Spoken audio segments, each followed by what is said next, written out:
खुलुमबाय बेयो बड'लेण्ड इंखं टेलिभिजन दिनै 14 एप्रिल 2022 बृहस्पतिबारखालि सानसेनि बरादखौ नोंथांमोननि खाथियाव लाबोदों आं सदानन्द दैमारिया।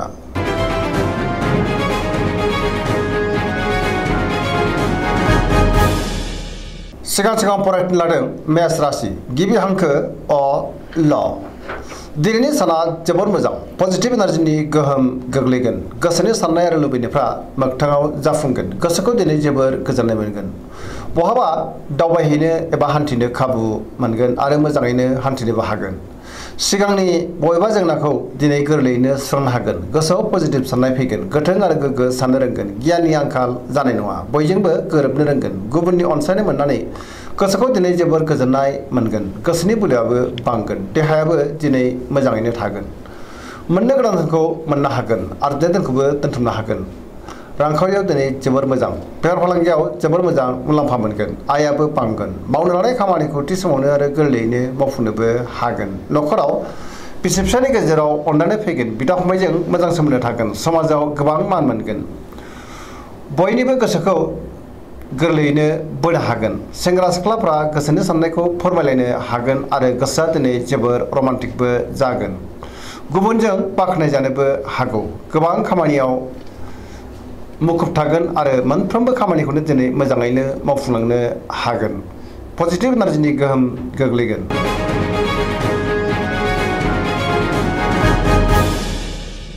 वृष राशि गिबि हांखो इ उ ब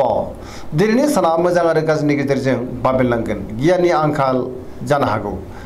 गोसोआ दिनै जोबोर आला खाला जागोन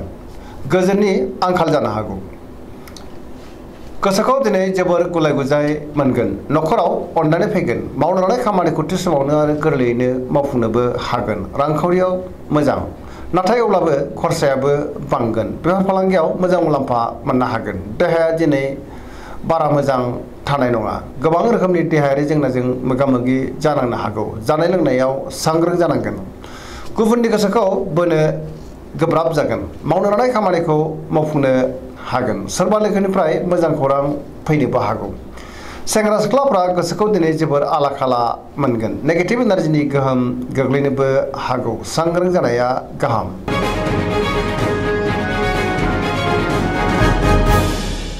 मिथुन राशि गिबि हांखो क स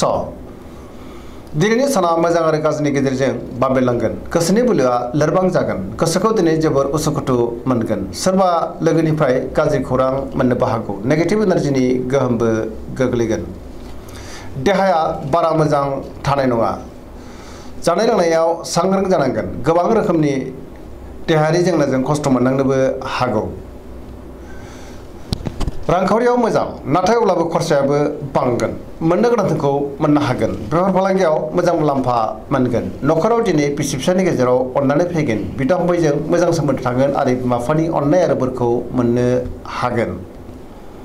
सोरनिबा अनसायनाय मोननानै गोसोखौ जोबोर गोजोननायबो मोननो हागौ लाइमोनफ्रा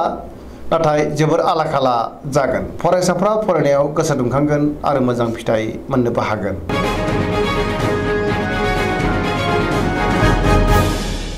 कर्कट राशि गिबि हांखो ड ड ह दिनैनि साना मोजां आरो गाज्रिनि गेजेरजों बाबेनलांगोन गुबुनजों मोजां सोमोन्दो लाखिनो रोंगोन जेरावबो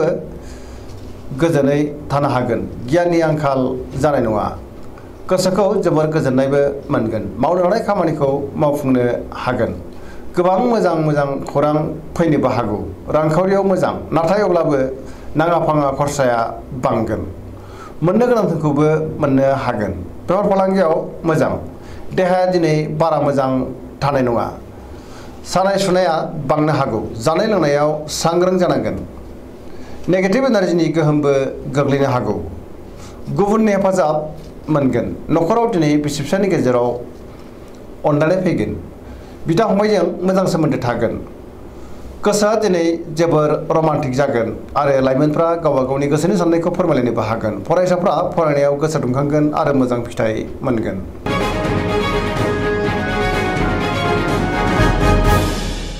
सिंह राशि गिबि हांखो म ट दिनैनि साना मोजां आरो गाज्रिनि गेजेरजों बाबेनलांगोन पजिटिभ एनार्जिनि गोहोम गोग्लैगोन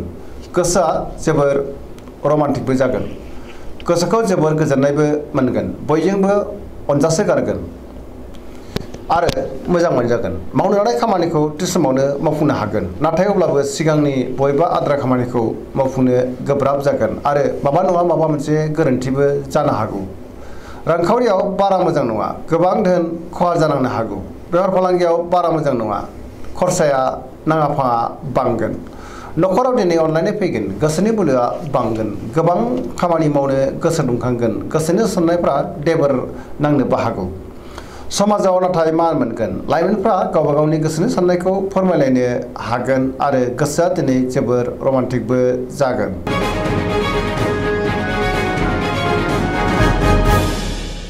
कन्या राशि गिबि हांखो प ट दिनैनि साना जोबोर मोजां सोरबा खाथि लोगोजों बाख्नाय जानो हागौ गुबुननि अननाय आरो अनसायनाय मोनगोन गोबां खामानि मावनो हागोन आरो खामानियाव जाफुंसारगोन मोनफ्रोमबो बिथिङावनो सांग्रां जानो रोंगोन बयजोंबो गोरोबनानै खामानि मावनो हागोन गुबुनजों मोजां सोमोन्दो लाखिनो रोंगोन गुबुननि गोसोखौ दिनै गोरलैयैनो बोनोबो हागोन गोसोनि बोलोआ बांगोन गोसोखौ जोबोर गोजोननाय मोनगोन सोरबा लोगोनिफ्राय मोजां खौरां फैनोबो हागौ समाजाव गोबां मान मोनगोन मावनो लानाय खामानिखौ थि समावनो आरो गोरलैयैनो मावफुंनोबो हागोन गुबुननि गोसोखौ दिनै गोरलैयैनो बोनो हागोन रांखावरियाव जोबोर मोजां अब्लाबो नाथाय खरसायाबो बांगोन बेफार फालांगियाव मोजां होनजायो देहाया दिनै मोजाङैनो थागोन नखराव बिसि फिसायनि गेजेराव अनलायनाय फैगोन बिदा फंबायजों मोजां सोमोन्दो थागोन सेंग्रा सिख्लाफ्रा गोसोखौ दिनै जोबोर रमान्टिक मोनगोन आरो गावबा गावनि गोसोनि साननायखौ फोरमायलायनोबो हागोन फरायसाफ्रा फरायनायाव गोसो दुंखांगोन आरो मोजां फिथाइबो मोननो हागोन पजिटिभ एनार्जिनि गोहोमबो गोग्लैगोन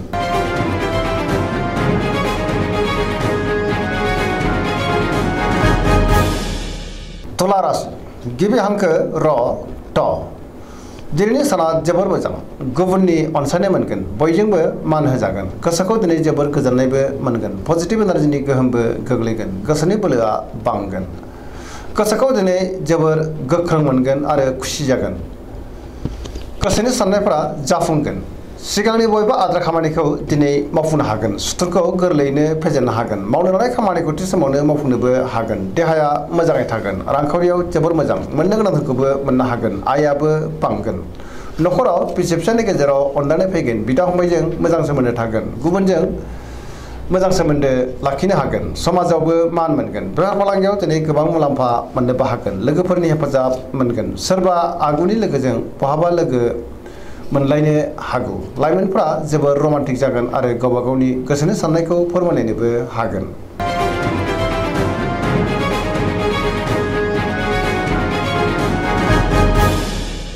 वृश्चिक राशि गिबि हांखो न स दिनैनि साना मोजां आरो गाज्रिनि गेजेरजों बाबेरलांगोन गोग्गो आरो गोथों साननो रोंनाय नङा गोग्गो गियाननि आंखाल जानो हागौ गोसोआ दिनै जोबोर रमान्टिकबो जागोन नाथाय जोबोर उरां फारांबो जानो हागौ गोसोनि साननाया मोगथाङाव जाफुंगोन समाजाव मान मोनगोन गोसोखौबो जोबोर गोजोननायबो मोनगोन सिगांनि बबेबा आद्रा खामानिखौबो दिनै मावफुंनो हागोन सोरबा लोगोनिफ्राय मोजां खौरां मोननोबो हागौ मावनो लानाय खामानिखौ थि समावनो मावफुंनोबो हागोन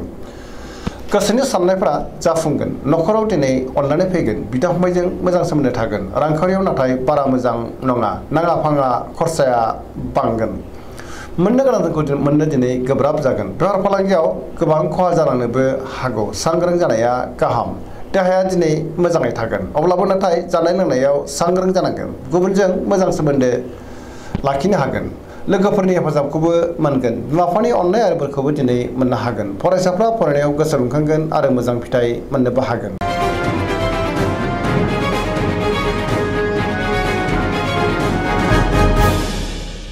धनु राशि गिबि हांखो ध फ भ दिनैनि साना जोबोर मोजां बयजोंबो अनसायजागोन गोसोखौ दिनै जोबोर गोजोननायबो मोनगोन सुथुरखौ गोरलैयैनो फेजेननो हागोन पजिटिभ एनार्जिनि गोहोमबो गोग्लैगोन मावनो लानाय खामानिखौ थि समावनो आरो गोरलैयैनो मावफुंनोबो हागोन गोसोनि साननायफ्रा मोगथाङाव जाफुंगोन रांखावरियाव दिनै जोबोर मोजां मोननो गोनां धोनखौ मोननो हागोन आरजिनाय धोनखौबो दोनथुमनो हागोन बेफार फालांगियाव दिनै जोबोर मोजां मुलाम्फा मोनगोन समाजावबो गोबां मान मोनगोन देहाया दिनै मोजाङैनो थागोन नखराव बिसि फिसायनि गेजेराव अनलायनाय फैगोन फरायसाफ्रा दिनै फरायनायाव गोसो दुंखांगोन आरो मोजां फिथाइ मोननोबो हागोन लाइमोनफ्रा जोबोर रमान्टिक जागोन आरो गावबा गावनि गोसोनि साननायखौबो फोरमायलायनोबो हागोन पजिटिभ एनार्जिनि गोहोम गोग्लैनानै दिनै गोबां खामानियावनो जाफुंसारगोन।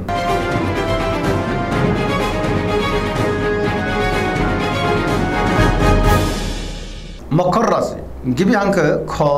ज दिनैनि साना जोबोर मोजां गोसोनि साननाया जाफुंगोन मावनो लानाय खामानिखौ थि समावनो आरो गोरलैयैनो मावफुंनोबो हागोन गोसोखौ दिनै जोबोर गोजोननाय मोनगोन गोसोआव पजिटिभ साननाय फैगोन गोथों आरो गोग्गो साननो रोंगोन गियाननि आंखाल जानाय नङा देहायाबो दिनै मोजाङैनो थागोन रांखावरियाव मोजां मोननो गोनांखौ मोननो हागोन आरजिनो गोनांखौबो दोनथुमनो हागोन अब्लाबो नाथाय खरसायाबो बांगोन बेफार फालांगियाव मोजां मुलाम्फा मोननो हागोन नखराव दिनै अनलायनाय फैगोन समाजाव गोबां मान मोननो हागोन सोरबा लोगोनिफ्राय मोजां खौरां फैनोबो हागौ गुबुननि गोसोखौ दिनै गोरलैयैनो बोनो हागोन पजिटिभ एनार्जिनि गोहोम गोग्लैगोन लाइमोनफोरनि गोसोआ दिनै जोबोर रमान्टिक जागोन।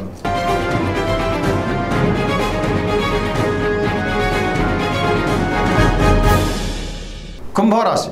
गिबि हांखो ग स दिनैनि साना जोबोर मोजां गोबां मोजां खाबु फैनोबो हागौ गोसोखौ जोबोर गोजोननाय मोनगोन गोग्गो आरो गोथों साननो रोंगोन गियाननि आंखाल जानाय नङा गोसोआव पजिटिभ साननाय फैगोन आरो जोबोर रमान्टिकबो जागोन गोसोनि बोलोआबो बांगोन मावनो लानाय खामानिखौ थि समावनो आरो गोरलैयैनो मावफुंनोबो हागोन समाजाव गोबां मान मोनगोन रांखावरियाव दिनै जोबोर मोजां आयाबो बांगोन बेफार फालांगियावबो दिनै जोबोर मोजां मुलाम्फा मोननो हागोन देहाया दिनै मोजाङैनो थागोन नखराव बिसि फिसायनि गेजेराव अनलायनाय फैगोन सोरबा लोगोनिफ्राय मोजां खौरां मोननोबो हागौ गोसोनि साननायफ्रा मोगथाङाव जाफुंगोन सेंग्रा सिख्लाफ्रा गोसोनि साननायखौ फोरमायलायनो हागोन फरायसाफ्रा फरायनायाव गोसो दुंखांगोन आरो मोजां फिथाइ मोननोबो हागोन धोरोमारि बिथिङावबो दिनै गोसो दुंखांगोन पजिटिभ एनार्जिनि गोहोम गोग्लैगोन।